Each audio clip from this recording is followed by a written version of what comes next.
Hello, thank you for watching. If you could subscribe or leave a like or leave a comment, I'd appreciate very much. Thank you very much for watching. Today now I'm going to be welding a new nipple on an old ram. It's a part for new seals anyway, but if you had the ram rod in it, you have a ram rod and then you have a piston with seals. If you had seals, you'd push it right in, so the seals would be right over here, away from the heat. And likewise, if you had the nipple here, you'd pull it out so the seals were out of the heat then. But this is a part. I have this now to line it up as well because there's a small hole in it. Small hole there. So I'll line it up and it'll keep sparks and metal going there. I might try to find a piece of pipe just to slide over there over a thread as well to stop the sparks, stop the metal from sticking to the threads.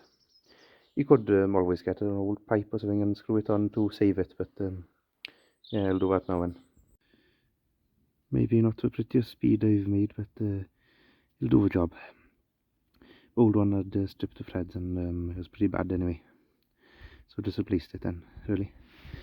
So we haven't set the new seals and all for that, so it'll be good as new. A ram for a Muck spreader lid then. Okay, thank you for watching, and that's it from me for now then.